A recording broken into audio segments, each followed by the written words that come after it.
reaction to the nomination of Pete Hegseth? Thank you. It's a pleasure to be with you.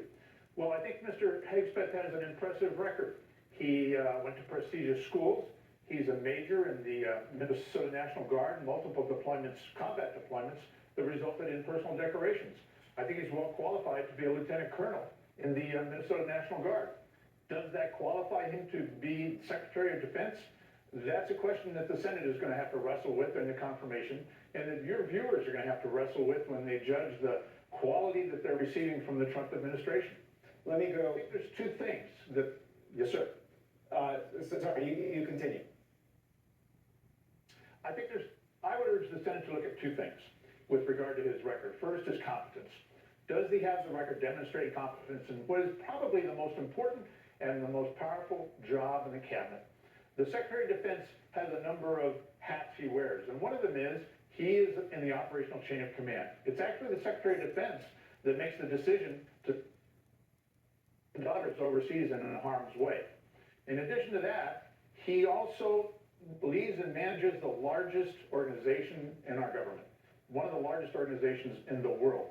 Does he have the character and the competence to do that? And when I say character, I mean, does he have the courage to say to the president, if the president has an idea that perhaps would damage our standing, our national security standing overseas or at home, does he have the courage to say, Mr. President, that's not a good idea, we really shouldn't do that? Again, that's a decision that the Senate's going to have to make during his confirmation.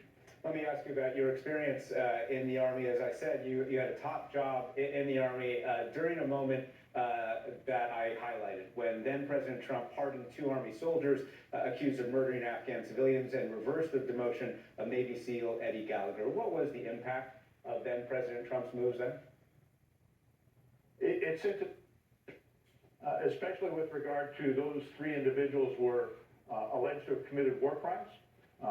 The 2 Army officers were alleged to have ordered their men to kill civilians, and one of the individuals had been convicted of that, being at a court-martial and sentenced to Leavenworth, and the other was pending a court-martial.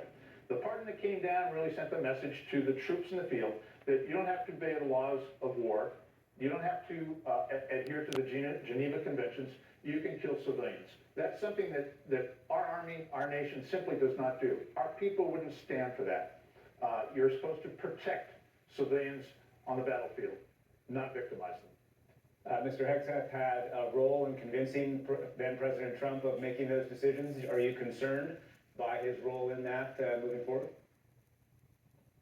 Well, his role was to advocate for those pardons that the president awarded while he was with Fox News. He repeatedly had members of the family, wives of the 2 Army officers on to tell their side of the story. And really, the Army didn't have an opportunity to tell its side of the story.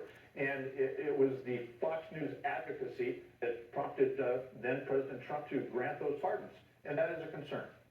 As you mentioned at the top, he's a veteran, won 2 Bronze Stars, served in Iraq, Afghanistan, and Guantanamo Bay. Does that kind of experience help when it comes to leading the Department of Defense? Well, it's the experience that he knows what it is like to be a troop in the field. And that's important.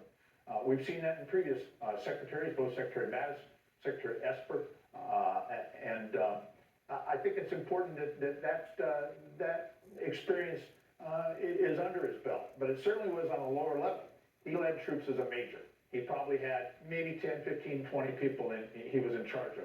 That's vastly different than what he's going to be called upon to do as Secretary of Defense. The top of my story highlighted some of his criticism of what he called the DEI woke stuff. Have diversity efforts had an impact on military readiness, in your opinion? Not in my opinion. I haven't seen that. I haven't heard that from the people that I stay in contact with. What you're referencing there is